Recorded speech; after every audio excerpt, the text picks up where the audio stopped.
내가 주님 앞에 내려놓기 원하네. 내가 주님 앞에 온전히 드리기 원하네. 그리할 수 없는 때라 할지라도 내가 주님께 맡기기 원하네.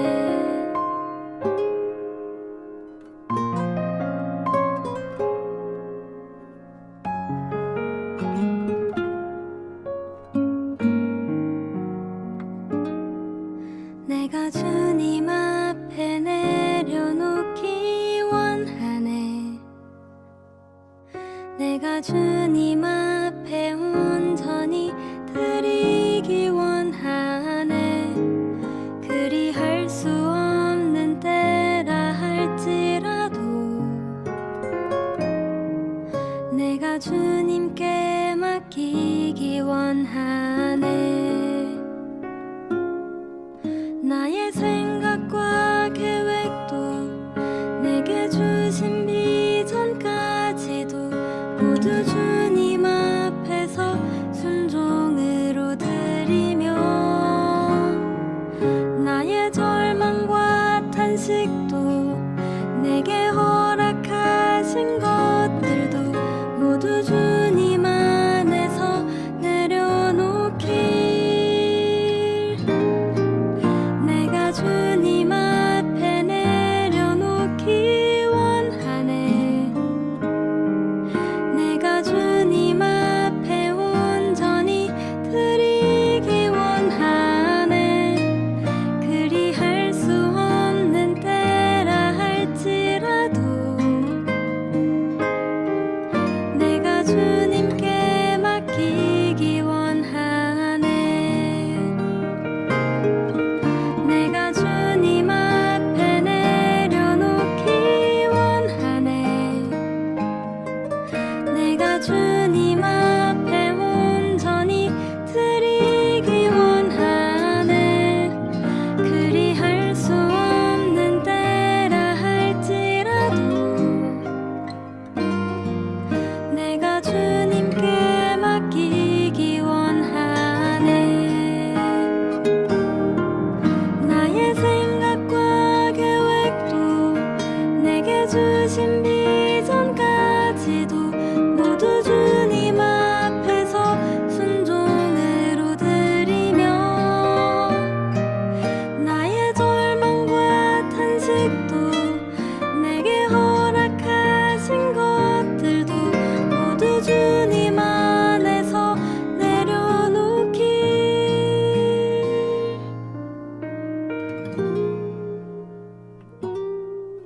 내가 주님 앞에 내려놓기 원하네. 내가 주님 앞에 온전히 드리기 원하네. 그리할 수 없는 때라 할지라도 내가 주님께 맡기기 원하네. 내가 그분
하늘에 큰 이적이 보이니 해를 옷 입은 한 여자가 있는데 그 발 아래에는 달이 있고 그 머리에는 12별의 관을 썼더라.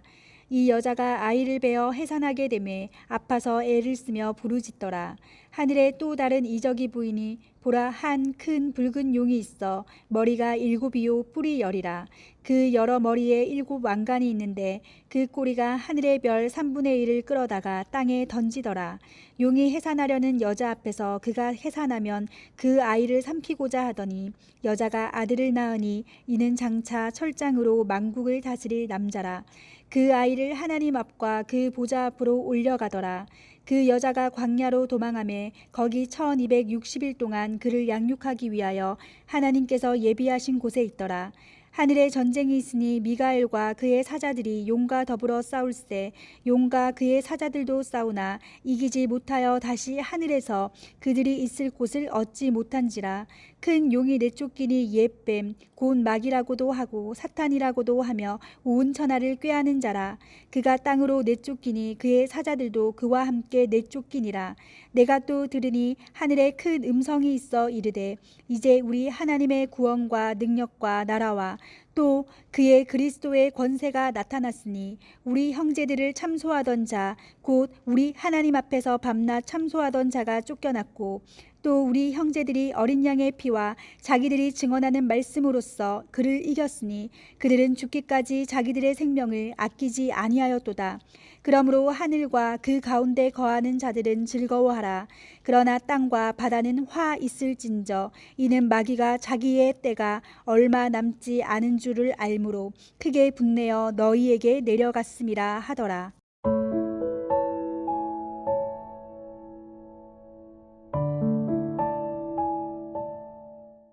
샬롬, 반갑습니다. 저는 영화부를 섬기고 있는 전지연 전도사입니다. 지난 시간부터 우리는 요한계시록을 함께 묵상하고 있습니다. 요한계시록은 묵시의 글로 사도 요한이 반모섬에서 소아시아의 7교회에게 보낸 서신 형태의 말씀입니다. 지난 시간 우리는 7교회를 위로하시기도 하시고 책망하시기도 한 하나님의 말씀을 들으며 하나님의 말씀에 더욱 귀 기울여야겠다고 다짐하는 시간을 가졌습니다. 오늘 우리는 우리의 삶에 계속되는 영적인 싸움 가운데 어떻게 승리할 것인지 말씀을 통해 살펴보고자 합니다. 먼저 오늘 본문 시대의 배경을 살펴보도록 합시다. 요한이 이 서신을 쓰던 시대를 초대 교부의 기록에 의하면 주후 95년에서 96년으로 추정하고 있습니다. 이 시대는 로마의 네로 황제 이후 도미티안 황제의 시대로 교회가 심한 박해 가운데 힘들어하며 믿음을 지킬 것인가 지키지 않을 것인가에 대한 갈림길에 놓여져 있던 시대였습니다. 이 이야기는 오늘날에게 우리에게 주는 메시지가 크니 주목하여서 우리가 본문을 더 깊이 묵상하면 좋겠습니다. 오늘 함께 읽은 본문 12장은 크게 3가지 이야기를 우리에게 들려주고 있습니다. 먼저 1절에서 6절은 여자와 용의 이야기를, 7절에서 12절 사이는 하늘에서 용이 그 전장에서 지는 장면이 나옵니다. 읽지 않았지만 13절에서 17절까지는 여자와 남은 자손의 모습이 나옵니다. 오늘은 특별히 1절에서 12절까지의 이야기에 주목해 보고자 합니다. 오늘 본문에서 요한은 성령이 충만하여 예수님께서 보여주시는 환상을 보게 됩니다. 요한이 본 환상은 2가지 대조를 이루는 상징이 있습니다. 먼저 해를 옷 입은 여자입니다. 이것은 하나님 나라 백성인 교회를 말하고 있습니다. 여기서 해를 입었다는 것은 하나님의 영광을 입은 것을 의미합니다. 우리들에게 좋은 것들로 부족함이 없게 하시는 하나님의 사랑이 느껴지시나요? 네, 그러나 그 여인은 아이를 해산할 날이 차서 심한 진통을 느끼게 되고 또 광야로 도망쳐 버립니다. 교회는 하나님의 영광뿐 아니라 고난과 핍박이 함께 있음을 알 수 있습니다. 반대로 큰 붉은 용은 하나님 나라 백성을 괴롭히는 악한 자들과 그의 부하들을 의미합니다. 여기에서 묘사된 모습처럼 교회를 괴롭히는 악한 자들은 매우 크고 강하고 무시무시해 보입니다. 그런데 용은 어떻게 되었나요? 맞습니다. 결론부터 말씀드리면 패배하고 말았습니다. 교회와 악한 자들의 전쟁에서 승리는 교회의 것이라는 것을 알 수 있습니다. 그런데 여기서 주목해 보아야 할 것들이 있습니다. 먼저 이 전쟁이 어디서 일어났냐는 것입니다. 맞습니다. 이 전쟁은 하늘에서 일어났습니다. 또 이 전쟁에서 누가 싸우냐는 것입니다. 네, 맞습니다. 용과 싸우는 대상은 여자가 아닌 미가엘과 그의 사자들, 곧 천사들이라는 사실입니다. 교회를 대신해서 천사가 하늘에서 사단과 싸워 승리하는 것입니다. 우리를 위해 싸우시는 그리고 승리하시는 하나님께 감사하지요. 그런데 이 영적 전쟁의 숨은 비결이 또 11절에 숨어 있습니다. 우리 11절을 함께 읽어볼까요? 또 우리 형제들이 어린 양의 피와 자기들이 증언하는 말씀으로써 그를 이겼으니 그들은 죽기까지 자기들의 생명을 아끼지 아니하였도다. 그렇습니다. 본문을 통해 우리는 영적 전쟁에서 승리의 비결, 그 세 가지를 알 수 있습니다. 먼저 어린 양의 피가 승리하게 하였습니다. 예수 그리스도의 십자가 대속의 피가 승리하게 하신 것입니다. 그리고 자기를 증언하는 말씀으로 승리하게 하셨습니다. 성경의 하나님의 말씀은 살았고 운동력 있어 좌우의 날선 어떤 검보다 예리하다는 것을 기억하시나요? 하나님의 말씀이 영적 전쟁에서 승리하게 하신 것입니다. 마지막으로 그들은 죽기까지 자기의 생명을 아끼지 아니하였습니다. 죽기까지 끝까지 승리할 때까지 싸우는 충성의 마음입니다. 인내는 좋은 일이 이루어질 때까지 꾹 참고 기다리는 것인데 바로 인내로 이루어내는 승리인 것입니다. 당시 로마 제국과 제국의 황제의 핍박 속에 살아가고 있던 교회들이 이 편지를 읽으며 어떤 마음을 느꼈을까요? 아마 약속대로 승리하신 예수님의 십자가를 더 단단히 붙잡고 예수님과 함께 승리의 길을 걸지 않았을까요? 저는 오늘 본문을 묵상하며 초대교회 카타콤을 떠올리게 되었습니다. 카타콤은 고대 로마 지하 묘지를 일컫는 단어인데요. 당시 로마 제국의 핍박 속에서 그리스도인들은 갈 곳을 찾아 결국 사람들이 기피하던 지하 묘지로 숨어 들어가 예배하며 지냈던 것입니다. 좁고 어두운 카타콤에서 초대 교인들은 그렇게 하나님 나라를 꿈꾸며 믿음을 지켰던 것입니다. 물론 지금 우리는 초대교회와 같이 그런 큰 핍박은 없습니다. 그러다 보니 지금 우리의 삶에 영적인 전쟁이 없는 것 같이 느껴지기도 합니다. 그러나 잘 들여다보면 우리도 종종 때때로 아니면 자주 사단의 유혹에 넘어지는 것을 발견하곤 합니다. 죄에 빠지는 것을 발견하곤 합니다. 큰 잘못에서부터 작은 잘못에 이르기까지 우리는 죄에 너무나 쉽게 넘어집니다. 마치 영적인 싸움에 날마다 패배하는 것처럼 느껴집니다. 하지만 우리는 기억해야 합니다. 우리는 뒤로 물러가 멸망할 자들이 아니고 오직 영혼을 구원함에 이르는 믿음을 가진 자들이라는 사실입니다. 우리는 영적인 전쟁에서 결코 패배할 자들이 아닙니다. 나에게 그런 마음이 들 때는 우리는 약속대로 승리하신 예수님을 바라보아야 한다는 것입니다. 나는 비록 연약하지만 우리 죄를 대신하여 십자가에 죽으시고 승리하신 예수님을 바라보며 우리를 날마다 승리로 이끄시는 주님을 더욱 든든히 붙잡아야 함을 꼭 기억하십시오. 사랑하는 호산나 가족 여러분, 오늘 여러분의 삶을 계속해서 넘어지게 하는 유혹과 죄는 무엇인가요? 우리를 끊임없이 넘어지게 하는 세상 속에서 여러분은 예수님이 십자가 위에서 모든 죄와 사망의 권세를 이기신 것을 믿나요? 그렇다면 여러분은 예수님과 함께 승리할 것입니다. 승리하신 예수님을 믿고 죄를 이겨내십시오. 영적인 싸움에서 승리하십시오. 그럼 우리 오늘 한번 다섯 손가락 인사를 하면서 맞춰볼까요? 같이 한번 해볼까요? 샬롬, 승리하세요. 세상 사람들에게 사랑을 전하세요. 오직 예수님의 사랑을. 우리 반대로 한번 해볼까요? 오직 예수님 뿐입니다. 사망 권세 이기셨습니다. 세상 사람들에게 전하세요. 승리는 바로 당신의 것입니다. 네, 그렇습니다. 우리 모두 약속의 말씀을 붙들고 끝까지 믿음으로 승리하는 하나님의 사람들이 되길 축복합니다.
좋으신 하나님, 왕이신 나의 하나님, 우리를 죄 가운데 두시지 않으시고 십자가의 승리로 우리를 죄 가운데서 건져 주셔서 감사합니다.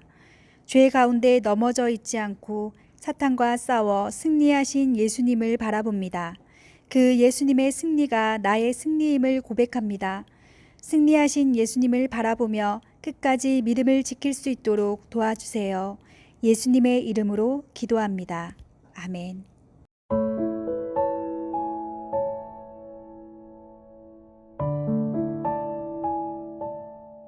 하늘에 계신 우리 아버지, 아버지의 이름을 거룩하게 하시며 아버지의 나라가 오게 하시며 아버지의 뜻이 하늘에서와 같이 땅에서도 이루어지게 하소서. 오늘 우리에게 일용할 양식을 주시고 우리가 우리에게 잘못한 사람을 용서하여 준 것 같이 우리 죄를 용서하여 주시고 우리를 시험에 빠지지 않게 하시고 악에서 구하소서. 나라와 권능과 영광이 영원히 아버지의 것입니다. 아멘.